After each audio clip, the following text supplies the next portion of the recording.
ওম গং গণেশায় নমঃ। গণেশ চতুর্থীর দিন আপনার ক্যাশ বাক্সে বা লকারে রেখে দিন এই একটি বিশেষ জিনিস। অর্থ সম্পদে ভরে উঠবে আপনার সংসার, ব্যবসায় উন্নতি, কর্মে উন্নতি, সমস্ত রকম বাধা বিপত্তি থেকে মুক্তি পেতে, বিশেষ কোনো মনস্কামনা পূর্ণ করতে, সংসারে দারিদ্রতা, অর্থকষ্ট দূর করতে এই গণেশ চতুর্থীতে করুন এই 6 টোটকা।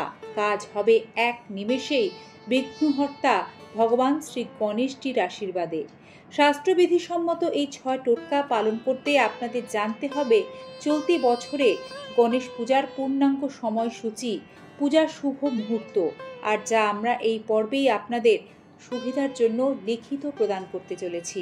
সম্মানীয় দর্শক শ্রোতা বন্ধু, সিংহরায় ডোরবেলের নতুন একটি পর্বে আমি পৌশালী আপনাদের সকলকে জানাই সুস্বাগতম। ভাদ্র মাসে অন্যতম বড় উৎসব এই গণেশ চতুর্থী। ভাদ্রপদ মাসের শুক্লপক্ষের চতুর্থী তিথিতে পালিত হয় এই পার্বণ। চলতি বছরে গণেশ চতুর্থী বা গণপতি উৎসব উদয়া তিথি অনুসারে পালিত হবে 7 সেপ্টেম্বর। গণেশ পুজোর দিন ঠিক কী করলে গণপতির আশীর্বাদ পেতে পারেন এবং ধন সম্পদ লাভ করতে পারেন কিংবা কেরিয়ারের সাফল্য ফিরে পেতে পারেন তা জানা সবার আগে জরুরি। ভগবান গণেশকে প্রসন্ন করতে আপনি যে টোটকাই পালন করুন না কেন তার পুজো অর্চনার মাধ্যমেই কিন্তু কাজটি শুরু করতে হবে। এবং বাস্তু ও জ্যোতিষ আমাদের জানাচ্ছে গণেশজিকে প্রসন্ন করতে ভক্তদের এই 8টি জিনিস অবশ্যই বিঘ্নহর্তা গণেশজিকে নিবেদন করতেই হবে। তাছাড়া গণেশজির পুজোই অসম্পূর্ণ। এতে গণপতি বাপ্পা যেমন প্রসন্ন হন তেমনি আপনার ধন সম্পদ বৃদ্ধি পায়। গণেশ পুজোর সময় ভগবান গণেশকে কলা, মোদক, আখ, দূর্বা ঘাস, শমী পাতা, সিঁদুর, নারকেল এবং ধান অবশ্যই নিবেদন করবেন। এই টোটকা পালনের পূর্বে আপনাকে কিন্তু সকাল সকাল গণেশ চতুর্থীর দিন ঘুম থেকে উঠতে হবে এবং গণেশজিকে স্মরণ করে আপনি দিন শুরু করবেন। ভাদ্র মাসে সূর্য প্রণামের বিশেষ গুরুত্ব রয়েছে, সেই কারণে আপনাকে এই গণেশ চতুর্থীর দিন সম্পূর্ণ প্রক্রিয়াটি করার আগে স্নান সেরে সূর্য প্রণাম কিন্তু অবশ্যই করে নিতে হবে। গণপতি বাপ্পাকে এই বিশেষ যে 8টি জিনিসের কথা আপনাদের জানানো হলো সেগুলি অর্পণ করার কিন্তু শাস্ত্রীয় কিছু নিয়ম আছে, জেনে নিন সেগুলি কি কি। দূর্বা পেলেই খুশি গণপতি। দূর্বা ছাড়া গণেশ পুজো সম্পূর্ণই হয় না। কিন্তু কেন দূর্বা ভালোবাসেন জানেন কি এর পেছনের পৌরাণিক কাহিনীটি? তাহলে ছোট্ট করে আপনাদের জানিয়ে দিই। গণেশ পুজোয় দূর্বা ব্যবহৃত হলেও তুলসী কিন্তু ভুলেও ব্যবহার করতে নেই, কারণ গণেশ পুজোয় তুলসী পাতা ব্যবহার করা শাস্ত্রীয় বিধানে নেই। কেন গণেশজির দূর্বা এত প্রিয়? পৌরাণিক একটি কাহিনী অনুযায়ী অনলাসুর নামক এক দৈত্য ছিল। সমস্ত দেবতা মিলেও তার আতঙ্ক শেষ করতে পারল না। তখন দেবতারা গণেশজির কাছে অনলাসুরের হাত থেকে মুক্তি লাভের প্রার্থনা করেন। গণেশজি সেই দৈত্যকে গিলে খান। এরপর গণেশের পেটে তীব্র জ্বালা যন্ত্রণা শুরু হয়। তার কষ্ট দূর করার জন্য সমস্ত ঋষি মুনিরা গণেশজিকে দূর্বা খেতে দেন। মনে করা হয় তারপর থেকেই গণেশকে দূর্বা অর্পণের প্রথা শুরু হয়। আর এই দূর্বা ঘাস কিভাবে সৃষ্টি হলো? দূর্বা অমৃতা, অনন্তা, মহৌষধি নামেও কিন্তু পরিচিত। ভারতের সমস্ত শুভ অনুষ্ঠানে, পুজো পার্বণে দূর্বার ব্যবহার হয়। শাস্ত্রমতে জগৎপালক ভগবান শ্রী হরিবিষ্ণুর নৃসিংহ অবতারের সময় তার চুল পৃথিবীতে পড়ে, আর তা থেকেই এই দূর্বা ঘাস ও কুশ ঘাসের জন্ম হয়।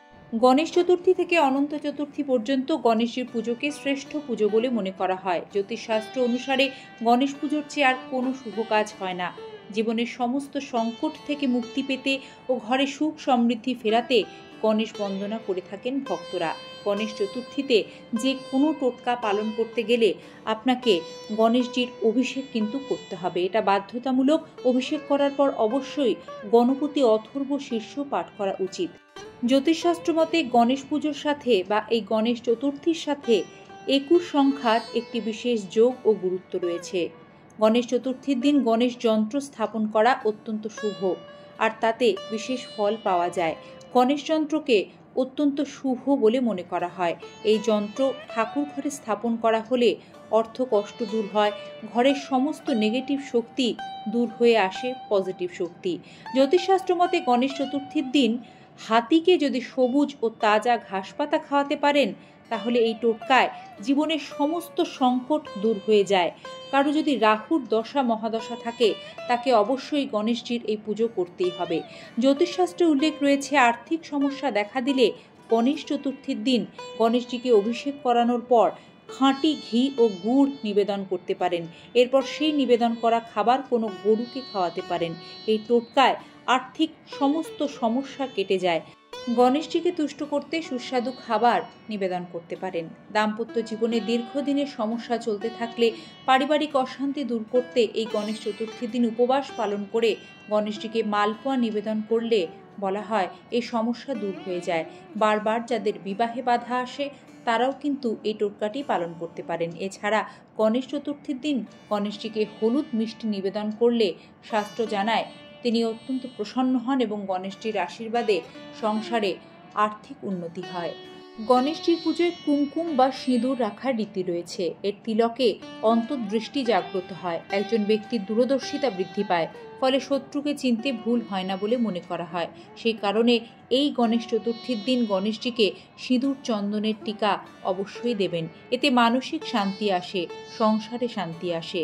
21টি দুর্বা মনে করা হয় বাড়িতে কোনো শুভ কিছুর আগমন ঘটাতে চাইলে, অর্থ লাভকে নিশ্চিত করতে চাইলে অবশ্যই গণেশজির সবচেয়ে প্রিয় এই দুর্বা 21 সংখ্যায় আপনাকে গণেশ চতুর্থীর দিন গণেশজিকে অর্পণ করতে হবে। ডাব গণেশজির প্রিয় একটি ভোগ নৈবেদ্য, সে কারণে গণেশজিকে অবশ্যই দুর্বার পাশাপাশি আপনারা কিন্তু ডাব নিবেদন করবেন। এছাড়াও গণেশজির পুজোতে নারকেল ফাটানো রীতিকে শুভ বলে মনে করা হয় বিঘ্নহর্তার পুজোয় নারকেল ফাটালে সমস্ত বিঘ্নকে ভেঙে চুরমার করে তার বিশেষ কৃপা লাভ করা যায়। পান পাতা যে কোনো শুভ কাজেই ব্যবহৃত হয়, গণেশ পুজোতেও আপনাদের কিন্তু 2টো পানের প্রয়োজন হবে এই টোটকাটি পালন করতে। পান পাতার উপর আপনারা একটি 1 টাকার কয়েন রাখবেন এবং একটি হলুদের গাঁট রাখবেন, শুকনো হলুদের গাঁট। ওই হলুদের গাঁট, 1 টাকার কয়েন এবং যে 21টি দুর্বা আপনারা গণেশজিকে অর্পণ করেছেন, চতুর্থী তিথি শেষ হয়ে গেলে তা একটি নিখুঁত লাল শালুতে মুড়ে আপনার ক্যাশ বাক্সে বা লকারে রেখে দেবেন আগামী গণেশ চতুর্থী পর্যন্ত। আর্থিক উন্নতির এই টোটকা গণেশ চতুর্থীর দিনে নিশ্চিত আপনাদের জীবনে অখণ্ড সৌভাগ্য বয়ে আনতে পারে। শুধু মনে চাই গণেশজির প্রতি ভক্তি, সরল বিশ্বাস। সকলের ভালো হোক, গণেশজির কৃপায় আর্থিক উন্নতি আসুক আপনাদের সকলের জীবনে। এই প্রার্থনা জানিয়ে আজকের এই পর্ব এখানে শেষ করছি। ভিডিওটি এতটা সময় ধৈর্য ধরে দেখার জন্য আপনাদের সকলকে জানাই অসংখ্য ধন্যবাদ।